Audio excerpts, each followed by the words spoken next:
Paul Mescal, who you definitely know from Normal People, Gladiator, the Denny's Sausage Ad. Pick a place. Bally. Harness. Ballyharness. Seize the Denny. He's from Maynooth.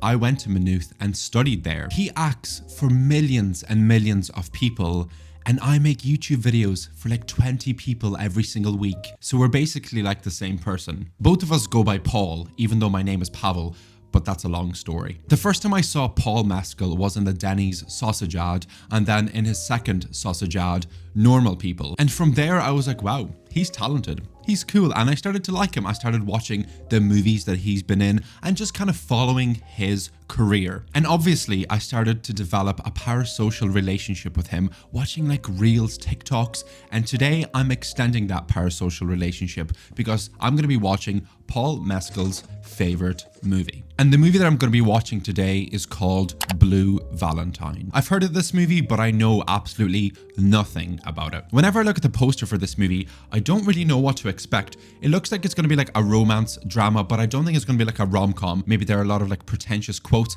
and I mean pretentious in the best way possible, but I also feel like this might be like a doomed romance, a romance where it's built on very shaky foundations and it's just not going to end very well. Like the romance is there. The two people here, Ryan Gosling and Michelle Williams, were just not looking into the future. That's my guess. I know nothing about this movie. I kind of like how the font is written.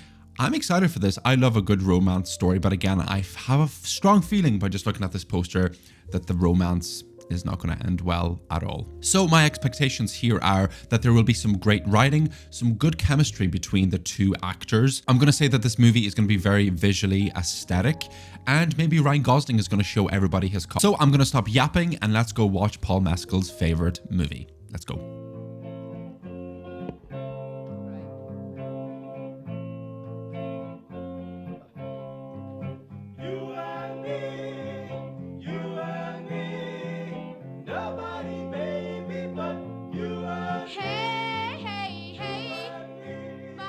This movie makes me want to ask Paul, is everything okay? Because if you've ever watched a movie and you walk out of that movie and you feel like you have a massive hole in your chest and you feel kind of like just empty, then you will know how Blue Valentine kind of feels for me right now. The last time I felt like this was when I watched Marriage Story, because that movie made me genuinely just, I didn't really know how to feel.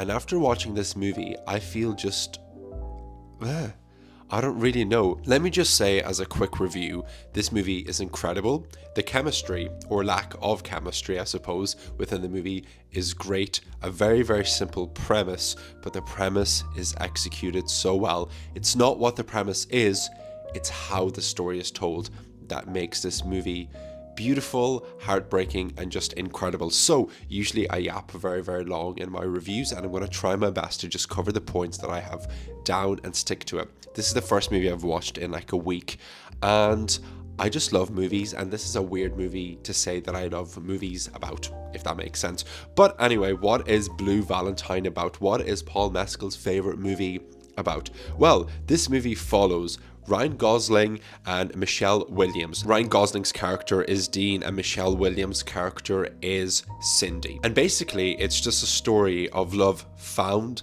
and love lost, told in moments of past and the present. And this movie is incredible for so many reasons. The first thing that kind of stuck out to me about this movie is how it feels like a very familiar and realistic portrayal of falling in love, falling out of love, of family dynamics, family troubles, relationship troubles. Obviously I don't have experience with all of them, but it just felt extremely authentic. It feels like the director has obviously been through this and understands it extremely well, because it's told in a very familiar way. And this movie isn't anything new at all. It feels very straightforward. We have a couple who falls out of love, but what I really, really loved about this movie is how it's not told in a linear pattern. We're not just told a couple meets, they fall in love, they break up. No, this story is told in the past and in the future, and as we learn more about the couple in the past, we realize more things about the couple in the present. And I love how it makes us recontextualize scenes and the moments within the movie, especially once the movie ends, when we have the whole picture and we reflect on certain scenes, certain dynamics, certain conversations, certain moments between characters, and we understand reactions, we understand moments a little bit better when we get the full picture. And I love that because you walk away from the movie thinking. It doesn't just spoon feed everything to you and it's like, okay, 1 2 3, it's kind of like 3 4 1 2 1, all the numbers are jumbled up and you have to walk away, kind of piece them all together, form your opinions. And I really, really love when a movie does that. And it really captures like the energy at the start of a relationship. We see our characters motivated, they're in love, and they're kind of like at that very early stage of love where they just don't care. They're not really thinking straight. And these things that really are going to cause them problems, they just dismiss. They're just focusing and prioritizing their love. Although it is clearly going to be a doomed romance, I'm not going to spoil things for you because I feel like you should definitely watch this movie. But I feel like this movie just captures like the energy at the start of a relationship, and not just within the relationship themselves, but the energy within the characters. And slowly as we bounce between the present and the past, we see that love, that energy, just everything kind of like gets sucked away. Everything kind of fades away and you're just kind of left facing the truth, which I know sounds a little bit like, ooh, what does that mean? But if you watch the movie, you know exactly what I mean. And I feel like this movie is shot very beautiful. There are so many scenes in this that feel like a Tumblr post, and it just feels like a painting at times. And that's very similar with the writing. There are so many beautiful quotes in this movie that I'll put up on screen here that I really, really loved. Mostly about kind of like making the most of your life, not making stupid decisions when it comes to love, even though none of the characters listen to the advice that they're given. They're surrounded by family dynamics that are tragic, family dynamics that father and mother that shouldn't be together. And what makes this movie quite painful at times is you see Cindy, she's in a home where her parents are fighting. She just wants to get out of there. She wants to have a good job. She wants to be a doctor, but she still kind of like falls into this world that she's not really happy in. And it's just, again, it's how familiar a lot of these feelings are, I suppose. It just feels very real, and I think it's why it makes this movie just hit right here with certain things. And it just depends on who you are and how much life experience you have. And you know, I feel like if I rewatch this in 10 or 20 years, I'll have a different reaction. And I love when a movie does that. It just, every single person that watches this will walk away with something a little bit different.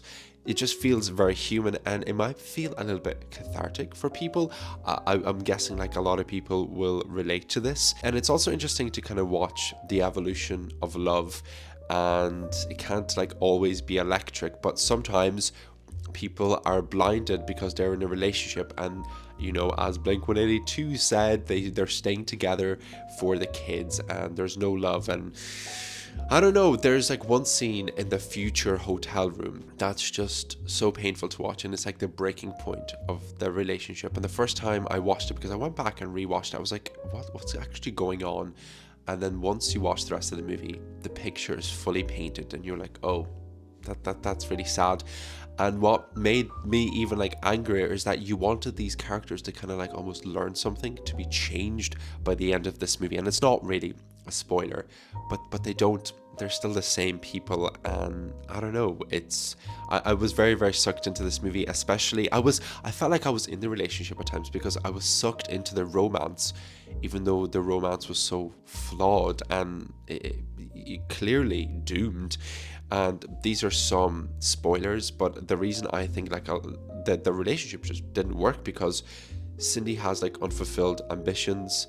Dean is very immature, and obviously the alcoholism. There's a lot of unresolved past trauma that we get hints at. For example, Dean not knowing his mom, or Cindy processing everything that happened to her at home and with her ex-boyfriend, I suppose. And just a lot of toxic communication and conflict. And I think this movie captures it very, very well. Again, I feel like I'm repeating myself, but it's just the authenticity of this. And one more thing that I really loved about this movie is how invasive it was, because we were in the relationship through thick and thin, within vulnerable, awkward, and serious moments. He just let us in, and that's why it really sucked me and probably sucked Paul Mescal in.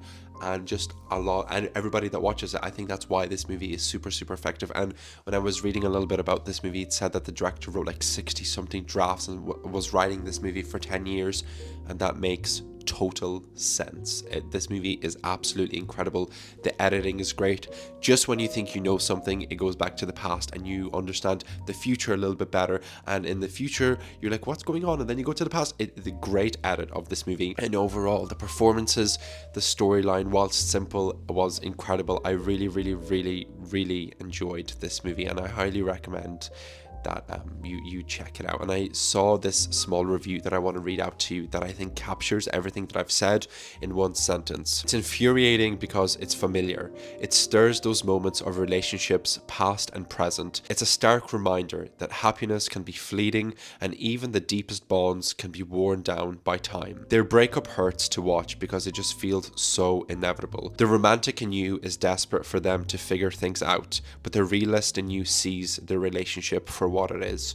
And bam, that quote just captures everything so well. This is an incredible movie that I highly recommend you check out. Good job, Paul, for making me feel depressed this Thursday. I'm still sick. I don't even feel incredible, but this is a movie that I'm definitely going to rewatch. It's one of those movies that will definitely stick with me. I'm going to be thinking about it for the next few days, and I love when a movie does that, when it just has such an impact on me, and I'm looking forward to rewatching this movie already. So good job, Paul. I really, really like this movie. Have you ever watched Blue Valentine? What is your opinion on this movie? Please let me know. I would love to hear about it. And yeah, and what other celebrities' favorite movies should I watch? Please let me know, because I'm very curious and I will gladly watch them. But yeah, that's me. That's my review of Blue Valentine. Thank you so much, and I will see you in the next video. Bye bye.